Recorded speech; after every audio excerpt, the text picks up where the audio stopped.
Chapter 34, I'm a coffin, going through hell.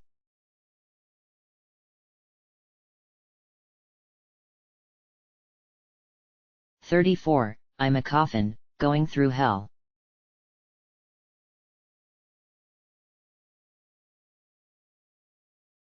Many people possessed names they hated.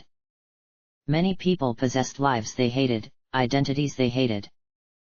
Maybe the world had once been different, one's purpose known to them by birth, assigned by their surname, Miller, or Franklin or Fletcher.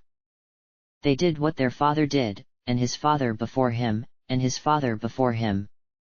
They lived in a single hamlet, comprehended little of political affairs, sustained themselves on scriptures as on bread, and if they happened to be female they had even fewer considerations.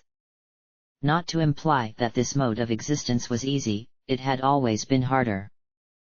But people then learned from birth their lot and to accept it. They had no questions, not of themselves or their peers. How did Cubay trick girls back then?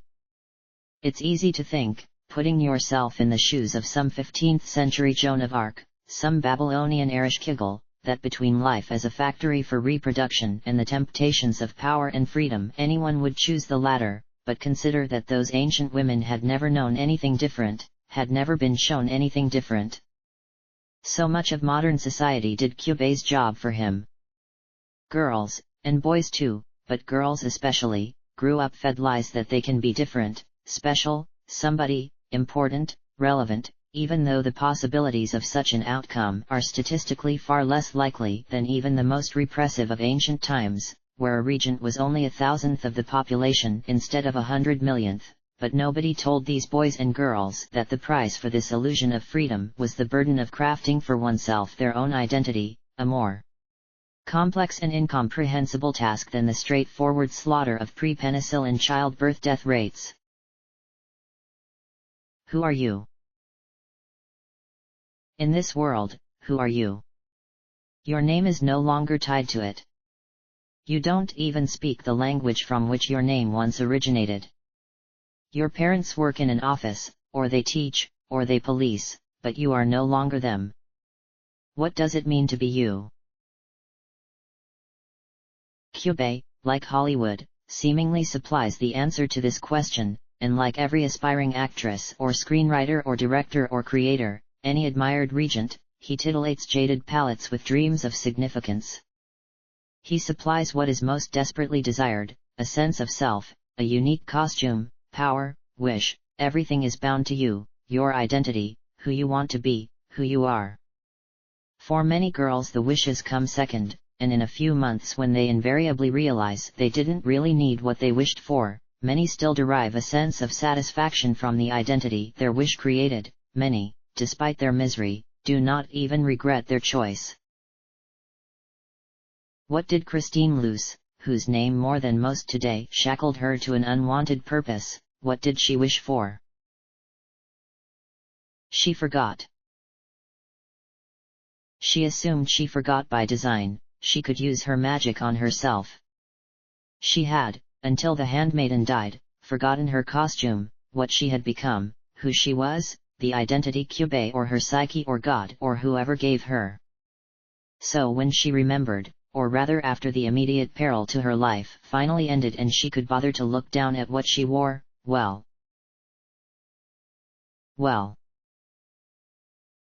wasn't it so cute? The ears, the tail. The tail. A real, bona fide tail. Who else could say they had one? Come on. Come on. And her outfit, so adorable and stylish, a gothic edge to prevent the saccharine sweetness of her feline aesthetic to overpower, it encompassed the moodiness and mysteriousness of the cat. Could she even have better taste? Maya tilde. She practiced, in the mirror, every day, having scraped off the miasma gunk to see herself, poses and movements, actions, the best way to bat her hands, to bend her knee, to sway side to side, how it looked when she wiggled her tail this way and that, familiarizing herself with, you could say, her body, fidgeting her ears, scrunching her nose. Meow meow. She practiced her inflection, her mannerisms, vocal tics, the subtle lisp. She loved to pull up her lip just a little to see the sharp fangs that once were her canines. She made purrs and growls in her throat to give it an animalistic quality but moderated it to maintain optimum cuteness. End. Clown Muffle agreed. Clown Muffle agreed. In fact, she coached her, suggested ways to improve, to grow naturally into the identity an unremembered self once forged, always constructive in her criticism, genuinely ecstatic for the progress Christine made down her chosen path. Amazing, wasn't it? Anyone who knew her would never have believed she could go on that stage and speak in front of all those cameras. Nobody. Christine wouldn't have been able to. Pitiful, pathetic Christine Luce, Joliet, the fourth or third centurion, disregarded, shunted aside, a burden, no more.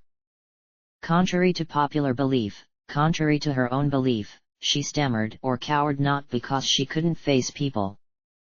She did so because she couldn't face people as the person her mother forced her to be. A role that chafed against her natural personality, a general, a scholar, a Renaissance woman, a reader of ancient literature, a feminist, nay. Her she was, the real Christine Luce, disregard the portentous or pretentious name, this was who she always wanted to be. And when everyone saw her, this time, everyone cared. One way or another, love or hatred, she mattered more than anything else to them. That's what she thought, at least, the first few months. Draped on her belly across an armchair, her stomach depressed against the cushion, feet kicking, tail wiggling, she checked the message boards. The comments after a performance thrilled her. Some wished her painful, horrible, strangely descriptive death, torture, sexual torment, while others rabidly defended her, white knights who pleaded on terms either humane or lustful for her innocence in whatever sins they believed the DuPage regime to be committing. She often posted in these message boards herself, a carefully collated list of accounts, some posing as her most ardent supporters, some her most baleful enemies. Love or hate, hate or love, she could make them do either, and either was as gratifying. She checked both human communities and magical. A Yankee forum had appeared under management of the girl in Calgary as a temporary replacement to the magnet that her mother had made such a hoopla about destroying. The magical conversation was even better. Humans often spoke with the brain-dead pantomime her magical power inflicted upon them. Magical girls, slightly more resistant to her wiles, came up with the exact same arguments almost entirely on their own. "That idiot Calgary," said the lady in her mouth. "Ignorant of cohesive aesthetic." "Jealousy," said Christine. "She's a 3 out of 10 at most." "Dismal. Let me respond to her." "All right." Not that she had much of a choice. Clown Muffle's zealotry knew no limits. A pair of arms extended from her mouth and grasped the phone. Christine had to sit there with her mouth open and wait for the fingers to tap an answer to the latest comment. Honestly, having someone live in your mouth, kind of a drag. Necessary, though. A lot of people tried to act on their vivid descriptions. Christine could handle the human assassins, but Cube had already sent one squad to surprise her. It was enough to cause, every so often, her old nervousness to strike anew. The fear of death, the stammering clamminess. In retrospect, she had to wonder why she had been such a coward before. Why did her life matter so much to her? She had not been a person she even wanted to be. Was losing that self so terrible? Yet now, as before, unease gripped her, with her mouth stretched open and the hands reaching out. Her heart began to palpitate. She shifted her body to sit better on the armchair, curling up her legs. "What is it? Do you sense an enemy?" "No, I don't know." "There. It's past now. And it had. Her heart returned to normal. Clown Muffle finished the comment. She had written an essay, and handed the phone back to Christine before retracting her arms. Christine cleared her throat with a cough and stared at the phone, stared through the phone. Her vision became vacant as though she had entered a trance. Sometimes she still failed to understand herself. Even in this paradise, now that the president no longer bothered her, able to think clearly, free of all inhibitions, sometimes something still felt, wrong. A fist pounded the door to her room and she jolted. You're on in an hour. Know your lines. Senator Hedgewish. Christine gripped her heart and stared at the door. The senator's voice remained dull, level, but in her current mental state, these stupid useless foibles, what did she have to fear? In this world. Press secretary. Are you there? Why, yes. Christine clambered to the door and opened it. Hedgewish stood half asleep, rubbing her eyes, gulping down a yawn. Her attaché case hung from her hand like a leaden weight. Breaking news. Another mass suicide. Berlin this time. The line is that non-American affairs don't concern us. Got it? Christine nodded. So it's spreading. It always would. This country is too ingrained in worldwide affairs. They can't just ignore us. They're watching your program too, now. I see. HH. That's all I came to say. Goodbye. Hedgewish revolved on a sharp heel and marched down the hall, down the stairs, away. Christine stood in the doorway several seconds. She had whipped herself into such a bad mental state, she still shook as though she expected Hedgewish to come roaring back. She banged her hand against her head. Dumb. Something wrong? Don't worry. Dumb Clown Muffle. Christine couldn't delude herself. Clown Muffle didn't really care. Christine had manipulated her mind. She knew. When Clown Muffle first joined the Empire, Hedgewish labeled her rebellious, a threat, likely to desert or worse. In such cases, they had Centurion Joliet swing by for a little memory manipulation.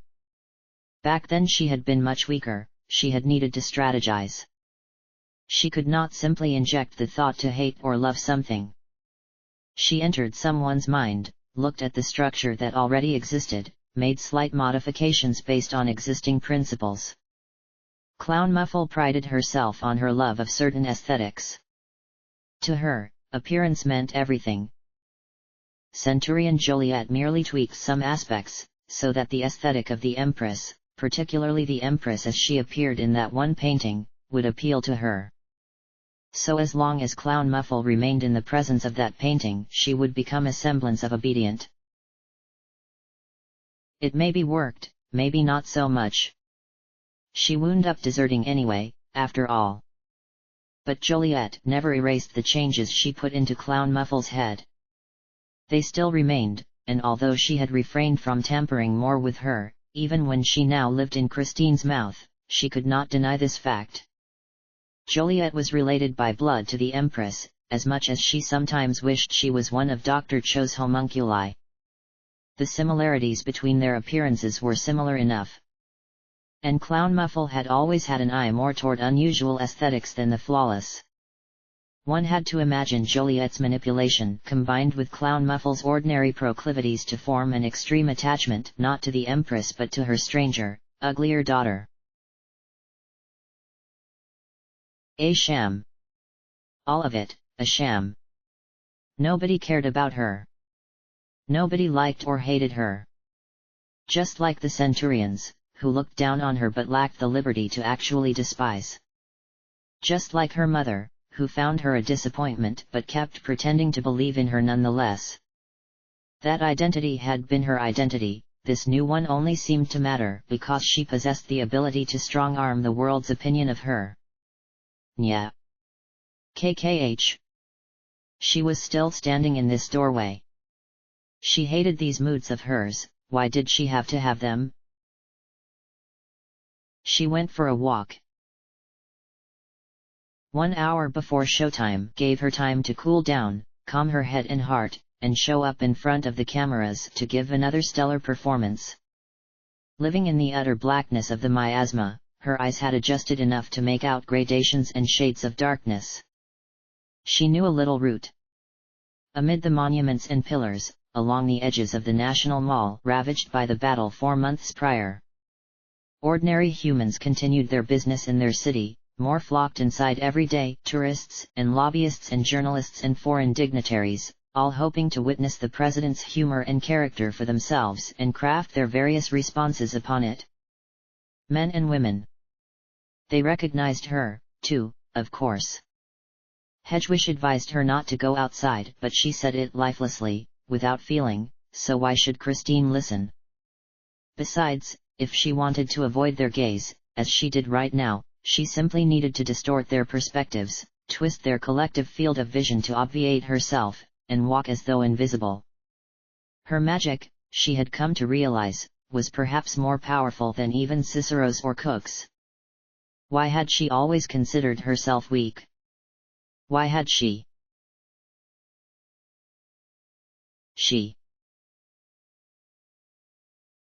Her eye caught something. A spot of pure white in this terrain of black. It stood out among the ceaseless bobbing heads, stooped, grey at best, collecting the dense miasmic soot, some darker than others, the difference determined by their time inside. Not this one. White hair, pure white, and a pale face to match, she walked alongside all the others in their constant pull and shove, gaze blank as them, otherwise indistinct save color, but Christine knew that color. Clown Muffle. Do you see her? Of course. She's distinct. Do you recognize her? Clown Muffle paused a moment. Yes. A magical girl once in Minneapolis. Same hair. Hideous outfit, though. Minneapolis? No surprise. The Empire eventually captured that city. No doubt her mother ordered one of these albinos sent ahead of time to rot it from the inside, render it ripe for taking. This young girl walking, it could be coincidence, but she had a suspicion. One of Dr. Cho's. Christine had weaved for so many of them memories, lifetimes, dreams. She had crafted their identities, determined who they were, what they wanted, what drove them, how they visualized themselves. She set a pace behind this white-haired creature and observed it as it reached one end of the National Mall, turned around, and walked back the way she came. She wore no ring, not that any magical girl ought to have been able to survive in these conditions without Hedgewish's blessing, but considering Cube's resources, one could never be too careful. She clutched a scrap of paper in her hand. She wore a trim and smart outfit, as pale as her save a navy skirt and shiny black shoes that seemed to sink into the floor. I think anyone, no matter their natural appearance, can find a look that suits them. But it requires contrast.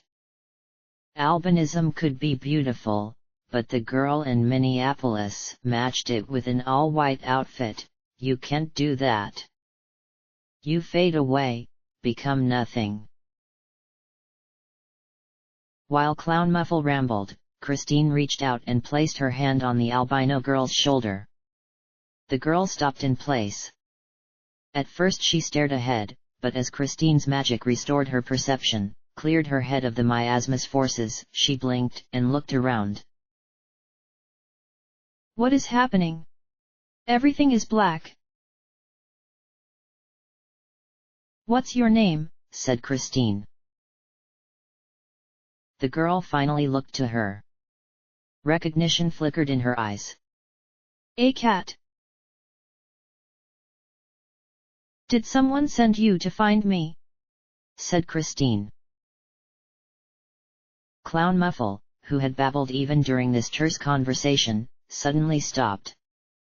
Assassin? I don't think so.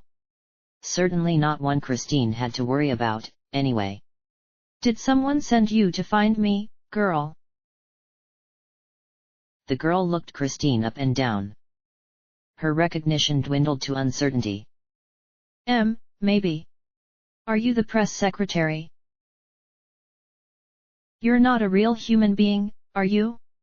Were you told that, or did your creator not bother penning the details?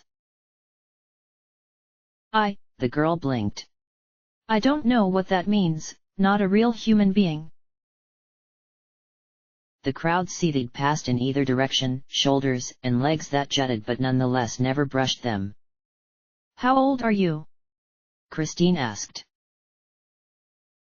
The girl looked at her fingers as she counted. 16, no, 17 days. How old do you think I am?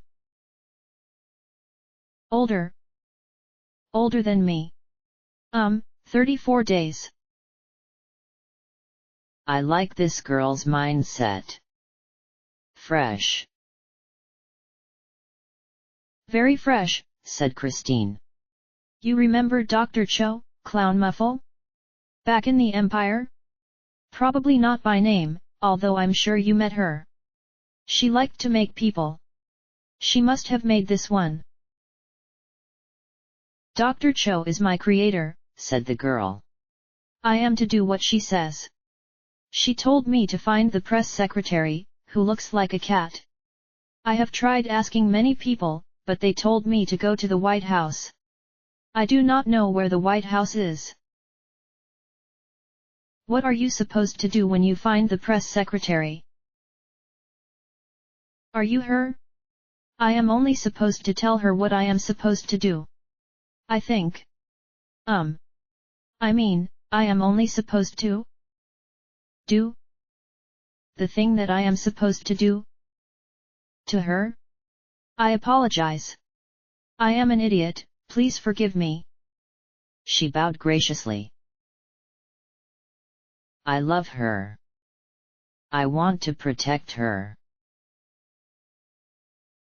They're all like this, before I get to them, said Christine. She decided no need to prolong this ruse. She only had so long before her conference. Yes, I'm the press secretary. Pleased to meet you, girl. The girl's red eyes brightened. She bounced on the tips of her toes and clapped her hands quick and fast, only to realize midway through her foolishness and fall still and silent with a bashful groundward glare. Ahem. I apologize. I am an idiot, please forgive me. I am happy to have completed my task. Please, receive this letter from my creator. She proffered the piece of paper. Christine took it. Dr. Cho's handwriting. Although the girl herself had not yet stained with the darkness, the paper had faded and smudged, which meant the girl must have been wandering around the National Mall at least a few hours. Still, Christine could read it. It began.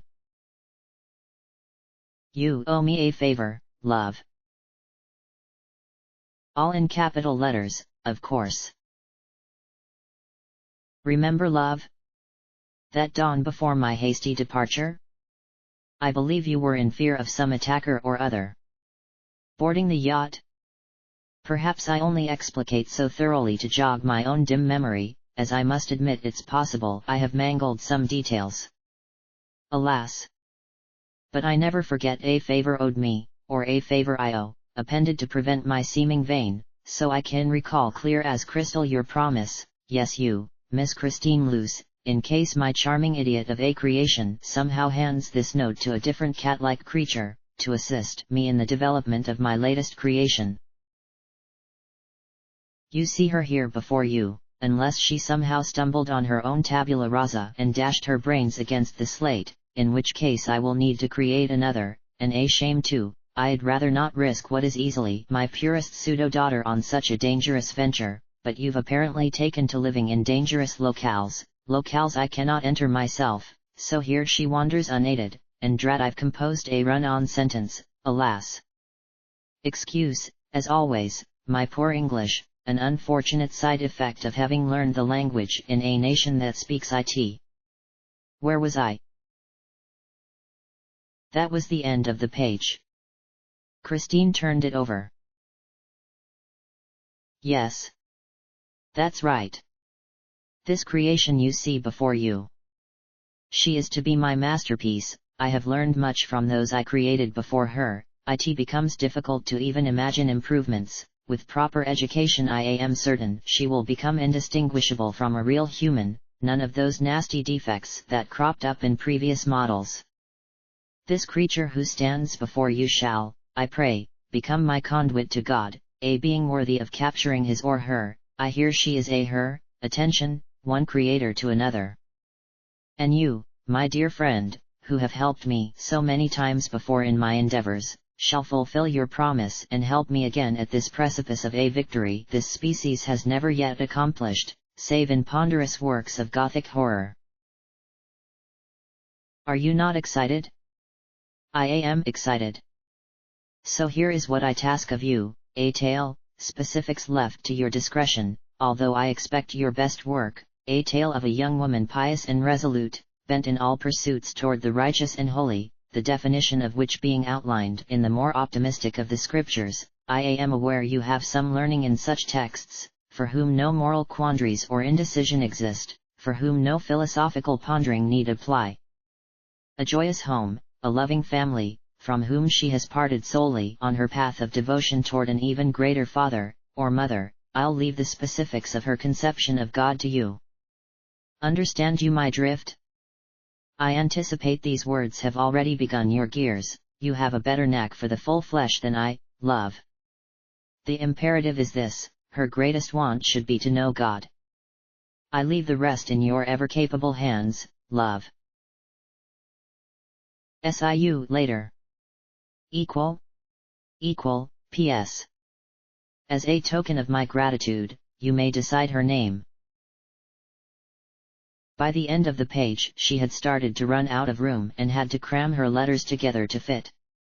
Classic Cho, in person on topics she cared most about she could be even more effusive. In fact, Christine considered this letter timid in comparison with its position at the apex of the doctor's personal journey, the resolution of the Frankensteinian identity she crafted for herself, or perhaps that she simply inhabited naturally, without ever any need to pause and consider her direction, which fork in which road to take, whether she should have made a different decision too far in the past to undo it.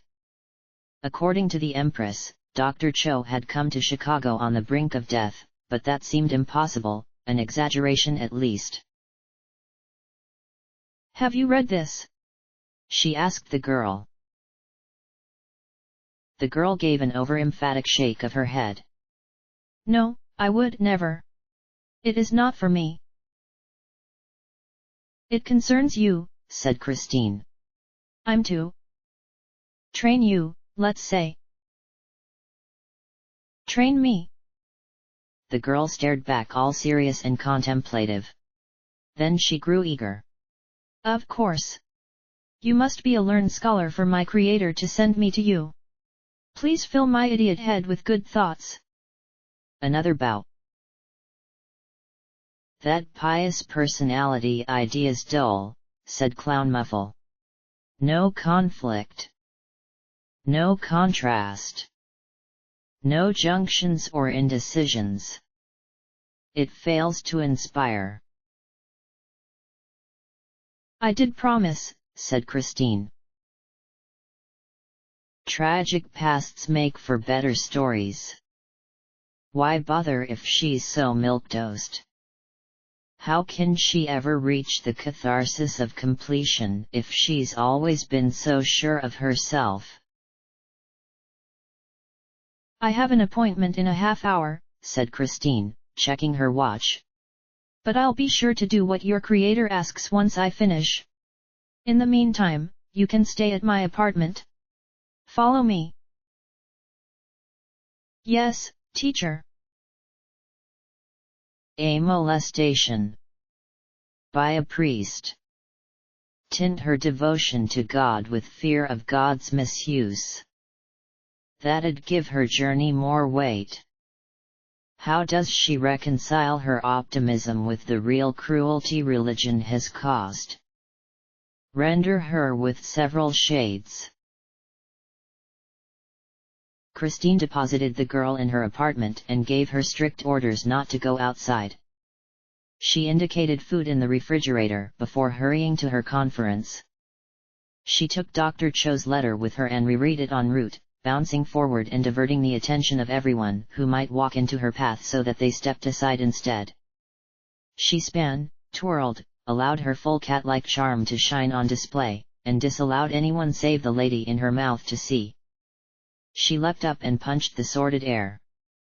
Utmost faith. Ever-capable hands. Hee. Dr. Cho, Dr. Cho. Christine remembered the creatures she helped create before, the bodies comatose or infantile upon a medical rack, the specifications given her, an adopted prodigy, a nymphomaniac runaway, many others, many shades and textures of life. Her mind already whirred with the specifics of this new charge.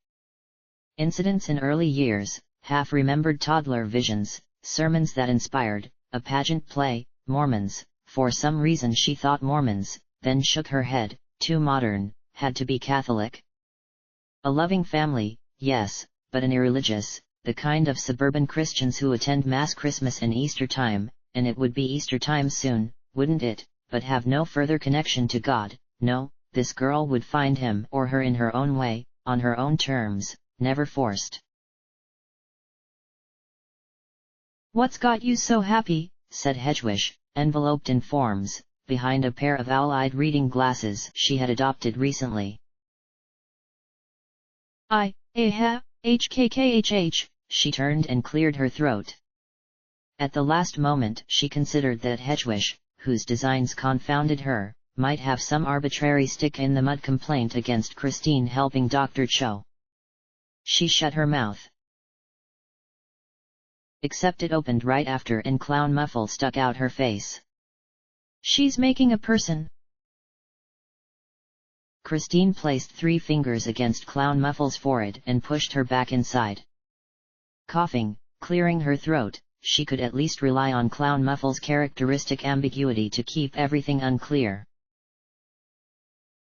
Hedgewish's eyes narrowed from behind her glasses. She attempted to parse the statement. She shuddered and the care left her as she shuffled her papers to bring another to the fore. Fine, fine. Just remember, Berlin, non-American. You're on in too. Choked by her giddiness, Christine gave a performance halting and less comprehensible than normal, counterbalanced against a more gregarious sense of motion. She danced around her podium, twirled, pirouetted, hopped among the dour journalists and shook their hands, invited them into her dance.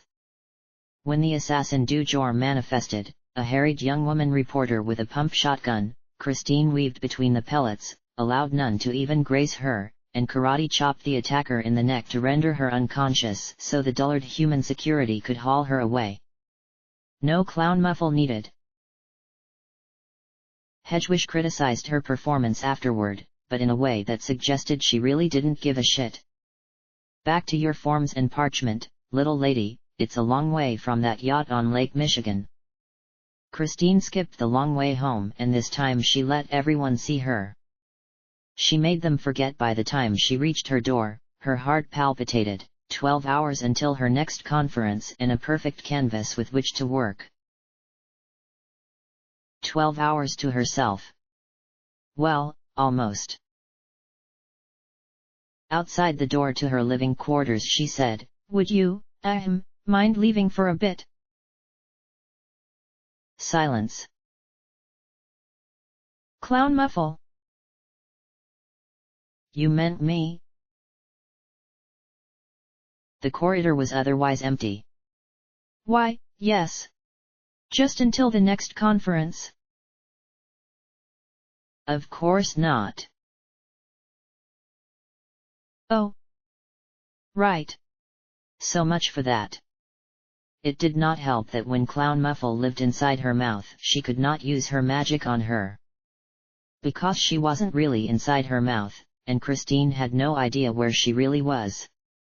Transmitting her power solely through voice had little effect against someone so powerful, either. Minimal setback. Ignorable. She entered her room. The girl sat on a simple chair, ankles crossed, hands smoothing her skirt. She held her head bowed and her eyes were closed serenely. Against the backdrop she glowed.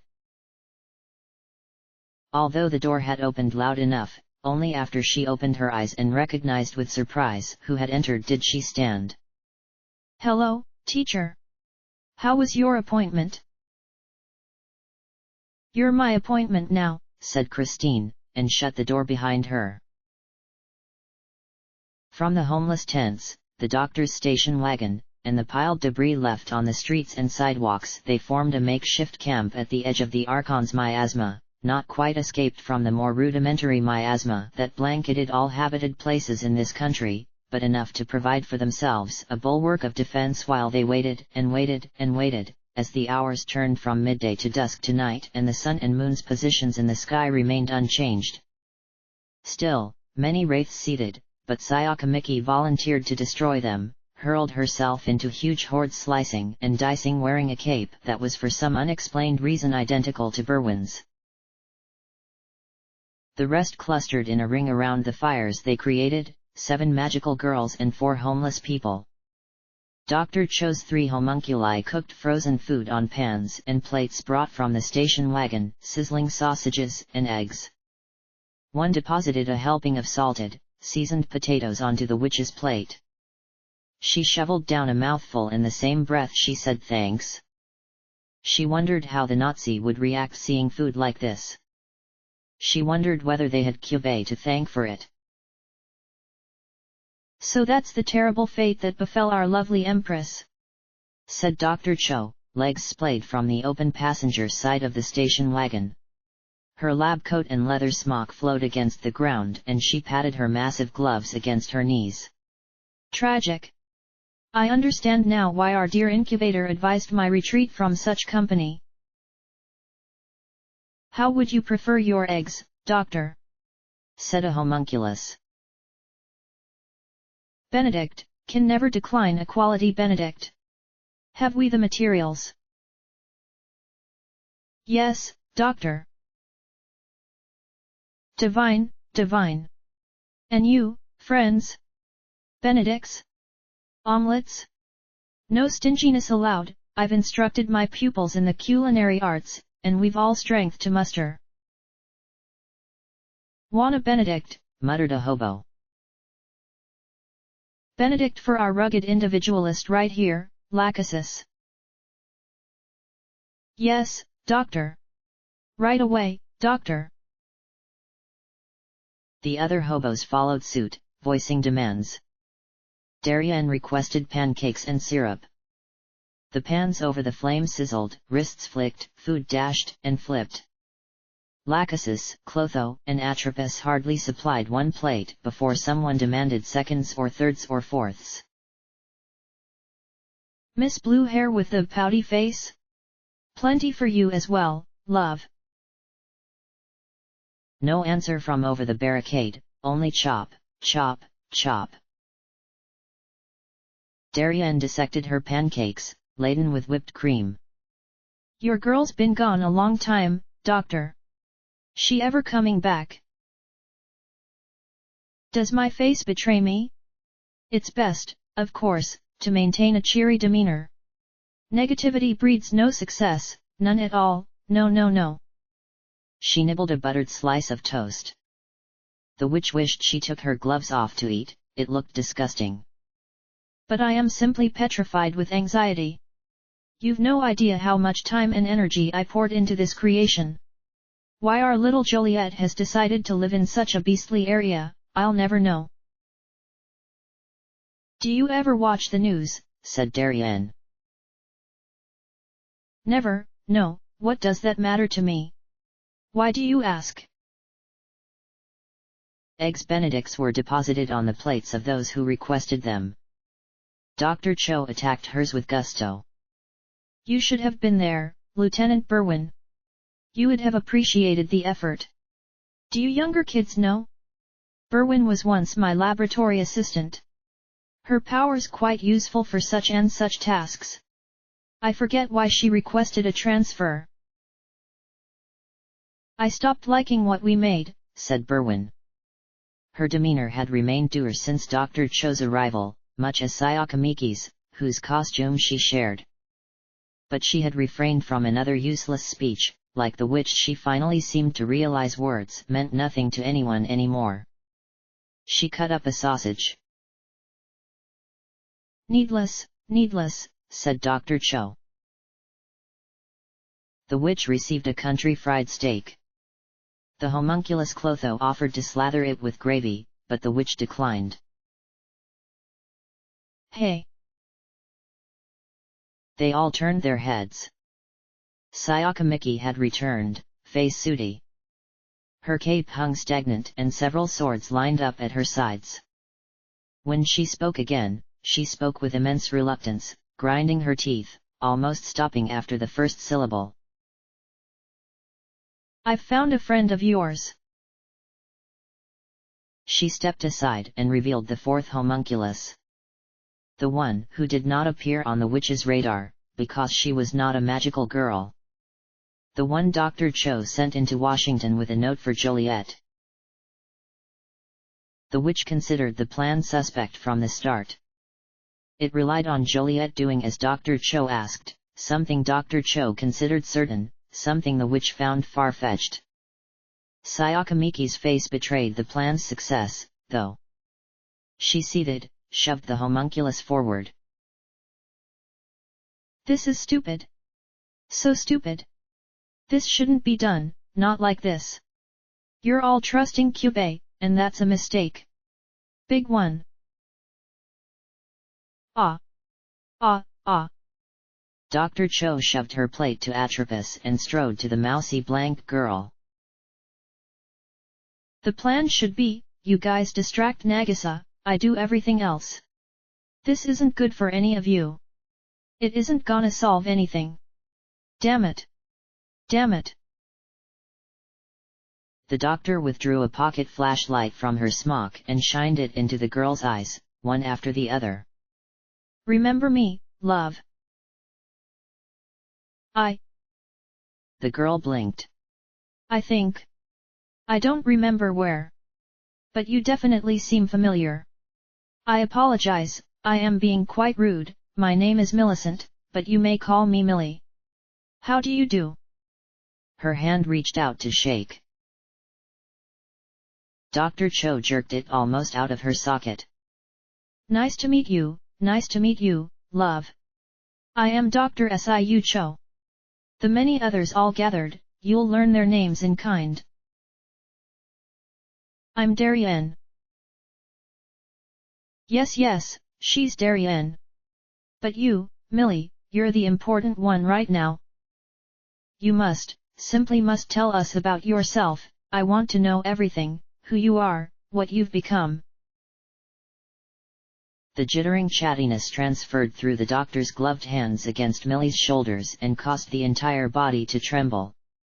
Left, right, behind, forward, the doctor inspected, confirming with nods and murmurs the exact physical resemblance of the character before her with the thing she had cast into the abyss. She stuck her hands under the girl's armpits and forced her arms up, inspected underneath, let the arms fall, pried open the mouth and shoved her eyeball almost inside. Millie made only tentative attempts to speak. Give her space, Siu. Berwin pried the doctor away. Come on. Hey. You can do the whole rigmarole later. Are you hungry, Millie? They sat her amid them. She received a plate and after a silent prayer everyone watched her eat, which she stopped doing once she realized they did. An arms-crossed Sayaka Miki leaned against the station wagon behind her. I saved her from wraiths, you know. She could have easily gotten eaten. And 1,000 thanks for that, said Dr. Cho. Millie. You poor unfortunate girl. Why were you wandering by yourself so late at night? I do not quite know, my apologies. Millie kneaded the ball of her hand against her temple but stopped when she remembered everyone stared at her. I am new to this city, so it is possible I became lost. New? Where are you from? I am from Eufaula, Alabama. Minus any trace of an accent. I have come to this city to attend a prestigious school. I am very eager to learn and grow as a person. She set down her plate. Thank you all very kindly for the food and hospitality, but my school has a curfew and I must return before the headmistress scolds me. They had tried to sit down Dr. Cho as well, but she refused, animated incorrigibly, a constant swish of her lab coat as she paced around the circle of seated figures. Such earnest, forthright sensibility. Tell us more. Who are your parents? How old are you?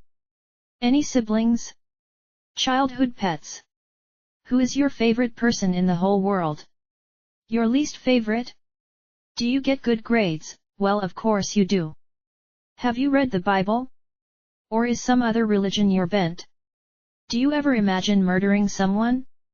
You're how old again? Teenage, right?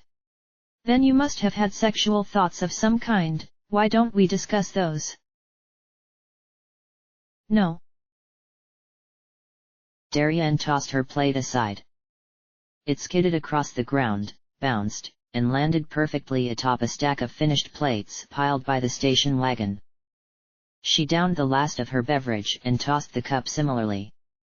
Wiping her mouth with the back of her hand, she asserted her height over Dr. Cho, although she was not taller than Dr. Cho. You'll have all the time you want to interrogate her later. First, we need her to do something. Me? Do something? Millie tugged at the knot that tied her collar, realized her impropriety, and forced her hands back clasped into her lap. I will try my best, Miss Darien, although I do not know what you would demand of me. Something the doctor assured us you could do. Someone summon the incubator. Why isn't he here already? I am here, although I would rather not show myself until Miss Mickey is subdued. She fully intends to destroy my body when I appear, and I hope to avoid unneeded waste. By the time Darien transformed, Sayaka Miki had already sunk into the shadows, nothing but two blue eyes that blinked and went out. Darien readied her blade and ignored Millie's shocked gasp, but she failed to react as 5 thin cutlasses shot from the darkness and sank into 5 fleshy bodies hidden around the campsite. 1, 2, 3, 4, 5 deformed incubators staggered, twitched, slumped onto their sides, and dissolved into dust. Even after the ashes swirled toward the flame, Sayaka Miki's blades remained rooted where she had thrown them. What are you doing? Said Darien. This girl needs to make her wish. That's the only way we can enter the miasma. Yeah. Sayaka Miki melted back into the light. But you're not entering the miasma. Didn't I tell you that? All you're gonna do is distract Nagisa and I'll handle the rest.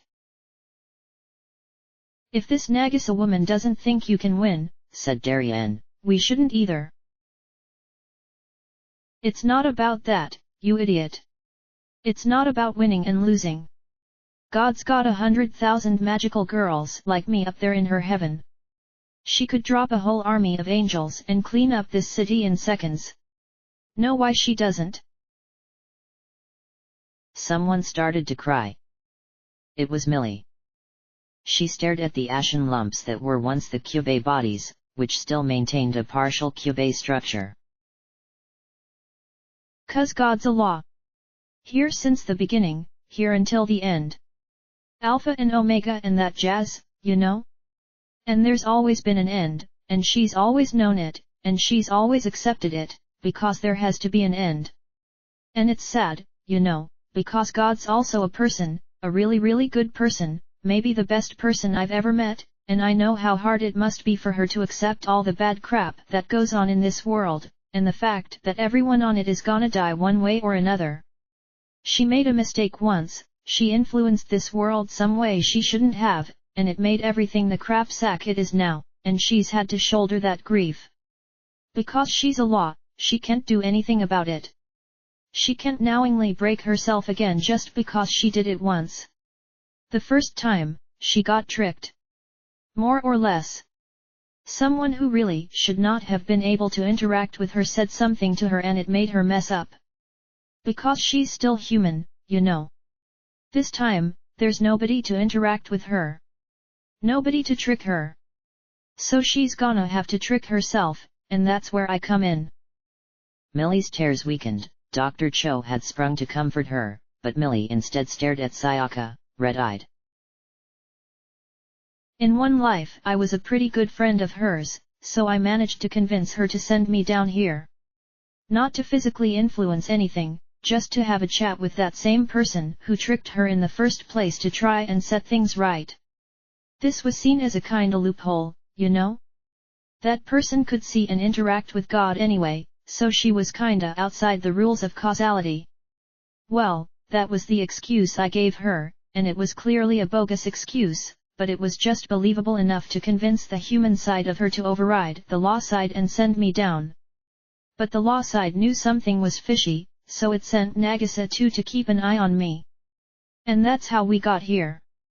It's not whether I can win, because I can, I'm stronger than any magical girl in that miasma, I know I am. The question is whether I should be fixing this world at all. And in that question, I'm on the human side, Nagisa the law side. Does that make sense? Of course it fucking didn't. Nobody knew what the hell she was talking about, and the expressions on their faces must have shown it, because as Sayaka Miki ended her speech she looked at each of them and lost the stern confidence in her expression and voice, withdrew a little sheepishly and rubbed the back of her head with an almost silly smile, eyes squeezed shut. Sorry. I'm no better at all this metaphysical crap than any of you, I know. Geez, I probably just made things worse. Let's start over. That is not true. Millie. She pointed a finger straight at Sayaka. That is not true. How can you say things like that about God? God is loving and kind. God protects his creations. You do not know anything, and you killed those animals for no reason. Look. Hey. Sayaka pressed a hand to her face and shook her head. Yeah, God is loving, kind, all that. But something had caught Millie's attention. You are alive. In an instant Sayaka flashed her cape and 5 new swords appeared, her face darted side to side, then she and all of them saw him, the incubator, clutched in Millie's hands like a stuffed doll, clasped tight to her chest. Don't worry, Millie. I expected Miss Mickey might try something like that, but don't worry. I'm still alive. Get away from him. Sayaka Miki surged forward, blades drawn, low to the ground, a sharp kick to Darien's shin to redirect a blow otherwise poised to stop her, at Millie. But Millie enveloped Kyubei with her body. I will not let you hurt him. Sayaka Miki had no way to attack Kyubei without going through Millie first. And she clearly lacked the will to do that. The sword points trembled inches from the girl's body, but drew no further. Put him down, Millie. You can't trust him. He's a liar and he'll con you big time. She glanced to everyone gathered at the campfire, as though requesting assistance. But Dr. Cho only watched avidly, scribbling notes. Darien said nothing, the witch said nothing, the other homunculi said nothing, the homeless men ate their meals. Leah! Leah, help me out! You don't want your friends to go into that miasma, right? So help me stop her from making a wish. Berwin slumped so far forward she seemed to collapse like a wire-cut doll, a solitary visible eye peeking between thumb and forefinger at the fire. If you disobey me, soldier, said Darien, I will shred you. Is that clear, Berwin? I may not be able to strike this angel, but I can strike you. No need, said Berwin. I'm checked out. Then you, Isabel, said Sayaka. The pleading, bitter and impotent anger turned to her, the witch, lost and forgotten among so many, a nameless follower transformed, a silent observer who lacked a voice. Sayaka's arm plunged into the swamp and fished. Isabel! You're better than this. You think it's okay to use this poor girl as a pawn? To make her chuck away her life just so you can go on your suicide tour? Whose side are you on, Cubase? Make a wish, Millie. You were attacked earlier by monstrous creatures, don't you remember? They prey upon the weak and defenseless. They are the embodiment of true evil. You are one of the chosen few who can fight against them, one of God's beloved. Make a wish and become a magical girl. He's absolutely right, absolutely, said Dr. Cho. This world will die if you don't, said Darien. Do you see this city? Look around you, do you see it? This is a war. Dr. Cho seized Lachesis and swung her into a lazy waltz. Open your heart to him, love, open it wide and allow your wings to blossom heavenward. God is real, and we shall prove it and serve, prove it and serve. And serve, said Lachesis. I am so very confused, said Millie. I am sorry, may I have a moment to, simply think? That woman intends to kill me, Millie. I need your help. I'm in great danger. Unbearable. You can't talk about her like you know anything about her. Sayaka's arms stood straight at her sides. Her head lowered. The shadows lengthened across her body, cut her into fragments. None of you know anything. Even if you claim to serve her, ha! Ha! Can't you see? This is his plan. He always has a plan, always. He's tried to destroy God before, why would he stop now? Her words went nowhere, nobody seemed to listen except the people who refused to listen. Dr. Cho spiraled into an absurd rondo with her puppets. Berwin became one of the homeless men stabbing aimlessly at a plate gone shallow. Words meant nothing to Darien and the witch, well, the witch. Miss Mickey, that is your name. Millie, still arched defensively, turned to her. Is it? Do you stand by what you said earlier? That you were sent by God? Her name is Madoka, said Sayaka Miki. She sent me. But you also said, and forgive me if I misinterpreted, you also said that she is now trying to stop you. I said, it's complicated. A sad nod. As she did, she lifted her head for the smallest instant and a tiny patch of white fur shone just under her neck. In that instant Sayaka Miki drove her sword with pinpoint accuracy into it. The bundle Millie held crumbled into dust. She opened her hands and the ashes seeped between her fingers, onto the tent of her skirt. She suppressed a whimper. Her eyes glistened. 100 pink eyes opened in a ring around the campsite. Your wish, Millie, quickly. What? Sayaka Miki said. This many? I thought you were running out. Quickly, before she kills us all. I wish, said Millie. I wish. No. No. I wish to know, God. End of chapter. Chapter end.